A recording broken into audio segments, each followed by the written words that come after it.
जनतांक स्वर जनतांक अधिकार ओडिया खबर।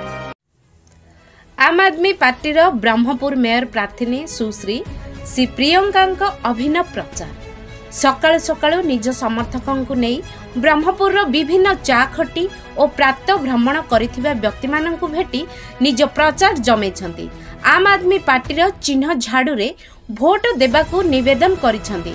तांकु ब्रह्मपुर मेयर रूपे निर्वाचित करले दुर्नीति हटाइबा सह ब्रह्मपुर को स्वच्छ सुंदर करिबा पई चेष्टा करिबे बोली कहिछंती। आम आदमी पार्टीर ब्रह्मपुर मेयर प्रार्थी को मात्र 22 वर्ष। से वर्तमान खलिकोट यूनिवर्सिटी MBA रो प्रथम वर्ष छात्री। एते कम वर्ष छात्री को मेयर प्रार्थी करा जिबा नहीं गंजाम जिला आम आदमी पार्टीर आवाहक कहिछंती जे युव शक्ति देशर शक्ति, तेणु युव मेयर प्रार्थी चयन करा जायछि। ब्यूरो रिपोर्ट ओडिया खबर। मो ना सी प्रियंका, मु बरहमपुर मेयर कैंडिडेट आम आदमी पार्टी रो कंटेस्ट करछि। आकृष्ट करप्शन बेसी बढ़ुची, करप्शन को हटेबा पई आउ मैनेजमेंट को चेंज करबा पई। मु एबे वर्तमान MBA फर्स्ट ईयर करछि खलिकोट यूनिवर्सिटी रे।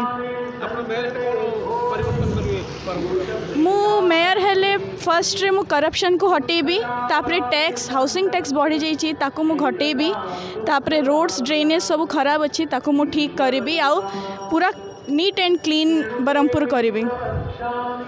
सुभाष राउत, आवाहक गंजाम जिला आम आदमी पार्टी।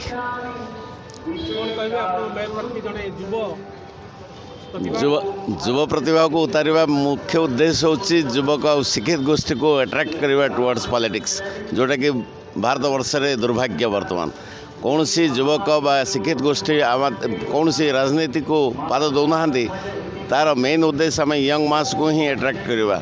से परिप्रेक्षी आम सी प्रियंका को बरहमपुर महानगर निगम मेयर प्रार्थी रूपे आम उतारिचु। ओडिया खबर जनतांक स्वर जनतांक अधिकार। लेटेस्ट खबर पाई लाइक शेयर सब्सक्राइब करने सह फॉलो करंतु ओडिया खबर फेसबुक यूट्यूब और ट्विटर पेज को। अधिक तथ्य जानिया पाई विजिट करंतु आम वेबसाइट www.odiakhabar.com।